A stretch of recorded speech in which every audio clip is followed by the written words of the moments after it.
Welcome to fast career growth. आप सभी को फास्ट कैरियर ग्रोथ चैनल में स्वागत है। आज का जो टॉपिक है 5S इम्प्लीमेंटेशन प्लान। इसका जनरली 26 स्टेप्स होता है।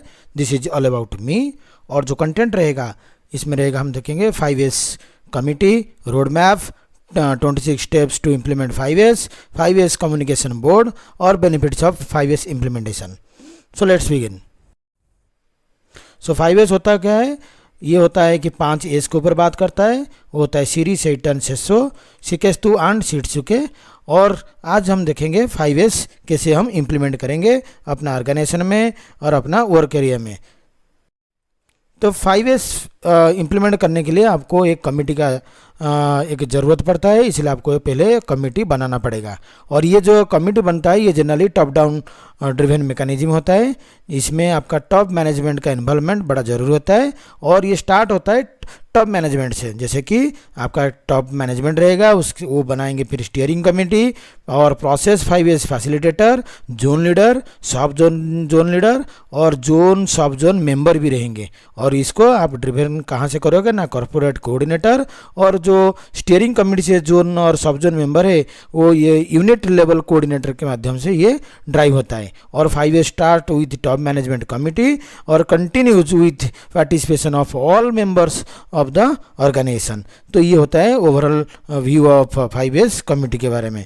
नेक्स्ट रह जाएगा आपका कंटिन्यूअल क्रिएटिविटी एंड इनोवेशन। इसका क्या क्या स्टेप्स रहेगा, ये generally PDCA cycle how it's looks. ये होता है आपका PDCA साइकिल, जिसमें प्लान आपको करना पड़ेगा, मतलब आपको प्रिपरेशन फेज, और डू करना पड़ेगा, मतलब आपका जो 5S है वो जो 26 स्टेप्स है आप उसको प्लेस करना है और उसके बाद आपका रिजल्ट को चेक करना है। और इसको फिर दोबारा 5S को जो कंटिन्यूअल इंप्रूवमेंट के हिसाब से इसको आपको इस साइकिल को पूरा चलाते रहना है, सो दैट आपका जो लेवल 1, लेवल 2, लेवल 3 जो 5S का लेवल होता है वो आप अचीव करते रहेंगे। सो इसका एक रोड मैप देख लेते हैं। 5S का रोड मैप होता है, इसका पहला आपका प्लानिंग, उसके बाद आपको शॉर्ट मतलब 1S इम्प्लीमेंट करना पड़ेगा, फिर 2S इम्प्लीमेंट करोगे, फिर 3S और 4S, देन आपको 5S इम्प्लीमेंट करना पड़ेगा। प्लानिंग में आपको क्या क्या करना पड़ता है, आपको जो प्रोजेक्ट है उसको डिफाइन करना पड़ेगा, आप क्या चाहते हो, और आपका मेजरमेंट एरिया कुछ होना चाहिए, आपका बिफोर आफ्टर फोटो आपके पास होना चाहिए, आपका रिसोर्स क्या है, आपका क्या रिसोर्स चाहिए, क्या गैप है उसका एनालिसिस करना पड़ेगा। और उसके बाद हम ये 26 स्टेप्स देखेंगे कैसे आपका प्लांट में आपका ऑर्गेनाइजेशन आप कैसे इम्प्लीमेंट करोगे। Let's begin.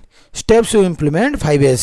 This methodology was originated from Henry Fords can do mechanism. और ये होता क्या है, ये होता है cleaning, arranging, neatness, discipline, ongoing movement improvements, ये प्रोग्राम के ऊपर ये बेस्ड है। और आप देखेंगे कि ये 26 स्टेप होता क्या है। तो पहले हम देखेंगे 1S में जो 7 स्टेप है उसके बारे में देख लेते हैं। 1S में आपको पहले क्या करना पड़ेगा, 1S में आपको पहले एरिया को आइडेंटिफाई करना पड़ेगा, उसके बाद आपको रेड टैग का क्राइटेरिया डिफाइन करना पड़ेगा, और उसके बाद आपको रेड टैग क्रिएट करना पड़ेगा। उसके बाद रेड टैग का सेशन आपको एक सेशन करना पड़ेगा, और देन रेड टैग आइटम को आपको आइडेंटिफाई करना पड़ेगा और रेड टैग उसमें स्टिक करना है। उसके बाद आपको move the items to the red tag area. आपको उसके बाद रेड टैग एरिया में वो जो टैग्ड रेड टैग आइटम्स है उसको आपको मूव करवाना है। और उसके बाद जो अप्रूवल लेना पड़ेगा कि कौन सा आइटम को आपको डिस्पोज करने के लिए। ये होता है 7 स्टेप्स ऑफ 1S। और उसके बाद देख लेते हैं 4 steps of 2S, set in order. इसमें क्या देखोगे आप, डिसाइड व्हाट टू स्टोर, आपको डिसाइड करना पड़ेगा क्या आप रखोगे। उसके बाद आपको डिसाइड करना पड़ेगा how much you want to store, आप कितना रखना चाहते हो उसको आपको डिसाइड करना पड़ेगा। उसके बाद आपको डिसीजन लेना पड़ेगा वेयर टू स्टोर, आप कहाँ पे रखोगे उसके ऊपर आपको डिसीजन लेना पड़ेगा। और इसमें बाय कैरिंग फ्रीक्वेंसी एनालिसिस, आपको फ्रीक्वेंसी एनालिसिस जो कि मैंने 2S में बताया आपको वो वीडियो से पता चल जाएगा फ्रीक्वेंसी एनालिसिस होता क्या है। उसके बाद जो लास्ट रहता है आपको हाउ टू स्टोर, आप कैसे स्टोर करोगे, जैसे कि कौन सा मार्किंग, कैसे लेबलिंग रहेगा, क्वांटिटी कैसे लिखोगे और कहाँ पे रखोगे, उसका मैकेनिज्म क्या रहेगा, इंडेक्स कैसे बनाओगे, ये ऑल आपको इसी में फॉलो करना पड़ेगा। ये होता है आपका 4 स्टेप ऑफ 2S। उसके बाद देखेंगे हम 5 स्टेप्स ऑफ 3S। तो 5 स्टेप्स ऑफ 3S में क्या देखेंगे, इसमें आपको देखना पड़ेगा, पहले डिसाइड करना पड़ेगा कि आपको क्या साफ करना है और इसका रिस्पॉन्सिबिलिटी कौन लेगा और आप कैसे क्लीन करोगे और कैसे चेक करोगे। और जो फोर्थ में रहेगा आपका क्लीनिंग और चेकिंग का इम्प्लीमेंटेशन का क्या प्लान रहेगा, शेड्यूल रहेगा और आप कैसे फिर इम्प्लीमेंट करोगे क्लीनिंग एंड मेंटेनेंस। आप जो क्लीनिंग के टाइम पे जो पॉइंट मिला उसको आप कैसे मेंटेन करना है और उसका कैसे आगे जाके कैसे इम्प्रूवमेंट एक्शन लेते हुए जो भी आपका जो ऑयल लीकेज हो रहा था कि कुछ जो 5S को डिटोरेट करता है कि जहाँ पे धूल आपका अंदर आ रहा है उसको कैसे आप ऑब्स्ट्रक्ट करोगे, उसके ऊपर बात करता है। ये होता है जो 5 स्टेप्स ऑफ 3S। उसके बाद ये जो स्टैंडर्डाइज स्टेप्स होता है उसमें हम 4 स्टेप आपको फॉलो करना पड़ेगा। उसमें क्या क्या आएगा, एस्टेब्लिश ए रूटीन और रूटीन चेकअप आपको एक एस्टेब्लिश करना पड़ेगा। इसमें क्या देखोगे आप, फ्रीक्वेंसी कैन बी डिसाइडेड, आपका इसका जो चेकिंग का फ्रीक्वेंसी है ये आपको डिसाइड करना पड़ेगा। नेक्स्ट हो जाएगा आपका establish a multi level audit system where each level in the organisation has a role to play, that means engage everyone in ensuring that 5S is sustained in the work area and that the 5S system involves and strengthens further। इसमें आपको particularly इसमें go down करना है, down the level इसको लेके जाना है 5S को। और इसमें नेक्स्ट क्या है, document any new standard method for doing the work so that no one waste in time reinventing the same level. तो आपको डॉक्यूमेंट बनाना पड़ेगा और कहीं पे नया चीज़ कुछ आपका इंट्रोड्यूस हो रहा है तो उसके लिए भी आपको स्टैंडर्ड भी और मेथड भी बनाना पड़ेगा। जो लास्ट होता है आपका, जो 5th पिलर होता है आपका 5S का, वो होता है सस्टेन में आपको 5 स्टेप फॉलो करना पड़ेगा। वो क्या क्या होता है, determine the 5S level of achievement, that means overall grade क्या है, आपका अचीवमेंट कितना रहा उसी में आपको ट्रैक करते रहना है। नेक्स्ट स्टेप रहेगा आपका perform worker led routine 5S checks using the 5S checklist. और नेक्स्ट रहेगा आपका flag and address abnormalities and new opportunities found during routine checks. और जो 4th में रहेगा conduct scheduled, that means daily frequency can be decided और routine checks by team leads और जो सुपरवाइजर है by the people from outside work group. आपका जो जिस एरिया में जो लोग काम करते हैं आप इंटर डिपार्टमेंट का ऑडिट भी करवा सकते हैं। 5th में रहेगा perform higher level audit to evaluate how well the 5S system is working overall, that means आपको एक थर्ड पार्टी जो 5S असेसर होते हैं वो आके आपका प्लांट को असेस करेंगे सो दैट आपको जो गैप रहेगा वो गैप एनालिसिस आप इजीली कर सकते हो और उसी बेसिस में आपको एक्शन लेना भी पड़ता है। नेक्स्ट क्या रह जाएगा आपका, few techniques to sustain 5S। तो आप क्या क्या टेक्निक रहेगा उसमें, आपका गेंची गेम्बुस्तु, उसमें गो सी योरसेल्फ। नेक्स्ट हो जाएगा 5 to 10 मिनट्स डेली क्लीनिंग होना चाहिए और लिंक 5S विथ SQDC। और नेक्स्ट रहेगा ऑडिट बाय टीम मेंबर के द्वारा आप ऑडिट करते जाइए।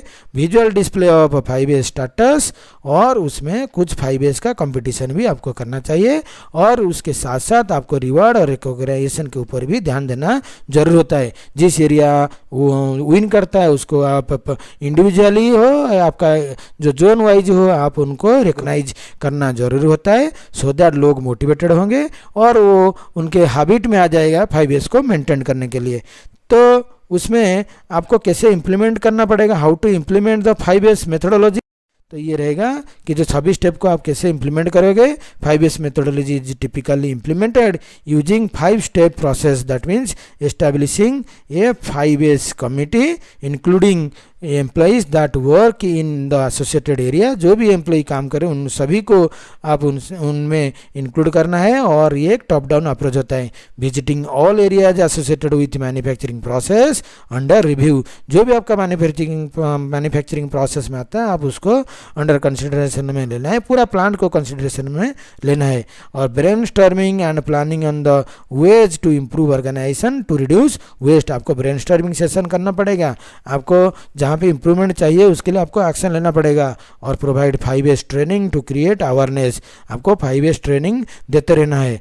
और नेक्स्ट रह जाए आपका लॉन्च एंड इम्प्लीमेंट, आपको 5S को लॉन्च करना है, उसके बाद उसके इम्प्लीमेंट करना है और इसको सस्टेन करने के लिए ऑडिट एंड सस्टेन का मैकेनिज्म आपको डेवलप करना है। इसमें जो बेनिफिट होगा, इसमें क्या क्या बेनिफिट होगा, 5S कम्युनिकेशन बोर्ड कैसा होता है, इसमें आपको 5S का टीम मेंबर का कुछ फोटो वगैरह लगाना है, लेवल ऑफ अचीवमेंट के बारे में आपको बोर्ड में डिस्प्ले करना है, और 5S इम्प्लीमेंटेशन और 5S का बाउंड्रीज क्या है, मतलब जोन मैप आपको इसमें बोर्ड में डिस्प्ले करना है। 5S का रूटीन चेकशीट क्या है, आप कैसे उसको मेंटेन कर रहे हो, उसके भी कुछ एविडेंस लगाना है। 5S का लास्ट ऑडिट का रिजल्ट, उसके भी आपको डिस्प्ले करना चाहिए। 5S न्यूज और मैनेजमेंट स्पीच, 5S के बारे में आपका मैनेजमेंट का जो इन्फॉर्मेशन रहता है, मैनेजमेंट क्या गोल कहीं पे रीडिफाइन कर रहा है तो उसके बारे में इंफॉर्मेशन इसमें आपको देना चाहिए। 5S का इम्प्लीमेंटेशन प्लान और 5S का जो इम्प्लीमेंटेशन का जो ट्रेंड है और जो उसका गैंग चार्ट है, आप सभी को 5S कम्युनिकेशन बोर्ड में आपको डिस्प्ले करना चाहिए। तो ये हो गया 5S इम्प्लीमेंटेशन के बारे में। आप जब भी 5S आप प्लांट में इम्प्लीमेंट करते हो सक्सेसफुली तो उसका एक अच्छा रिजल्ट आता है। वो रिजल्ट क्या है, वो रिजल्ट है benefits of the 5S implementation. इसमें आपको जो लॉसेस होता है वो और कम होते रहेगा और जो बेनिफिट है वो बढ़ते रहेगा। जैसे कि आपका NV है वो कम हो जाएगा, और जो आपका लोग और सप्लायर जो एम्प्लॉयर है वो जो मिस्टेक करते थे वो भी आपका डाउन होते रहेगा, और जो टाइम फॉर ट्रेनिंग आप शुरू में जो लिए थे वो भी कम होते रहेगा, और आपका जो टूल्स पार्ट सप्लायर है उसका जो सर्चिंग टाइम जाता था वो भी कम होते रहेगा, और अननेसेसरी ट्रांसपोर्टेशन और गुड्स का मूवमेंट है वो भी कम होते रहेगा। और इसका क्या इंप्रूव होगा, आपका फ्लोर स्पेस जो है उसका अच्छा यूटिलाइजेशन होगा, एम्प्लॉय का सेफ्टी मोरल बढ़ते रहेगा, और प्रोडक्ट का क्वालिटी डेफिनेटली बढ़ेगा, और इक्विपमेंट का जो वही होता है ओवरऑल इक्विपमेंट इफिशिएंसी वो भी बढ़ेगा। इक्विपमेंट का reliability through frequent cleaning and inspection इसके हो जाता है, सो दैट आपका जो इक्विपमेंट है वो इफिशिएंटली परफॉर्म करता है। और इसका जो बेनिफिट्स 7 टाइप्स ऑफ बेनिफिट्स क्या क्या होता है, जैसे कि आपका ये हो जाएगा improving quality, lowering cost, promoting safety, building customer confidence, increasing factory of time, that means available time बढ़ जाता है, रिड्यूसिंग टैट मतलब होता है क्या, टर्न अराउंड टाइम। टैट क्या होता है ना, टर्न अराउंड टाइम, तो ये इसको टर्न अराउंड टाइम को रिड्यूस करता है, और आपका जो रिपेयर कॉस्ट है वो आपका लोअर हो जाता है। तो this is all about 5S implementation plan. तो आप स्टेप बाय स्टेप इम्प्लीमेंट करेंगे, डेफिनेटली आपका जो ऑर्गेनाइजेशन में आप इजीली इसको इम्प्लीमेंट कर सकते हैं। Thank you.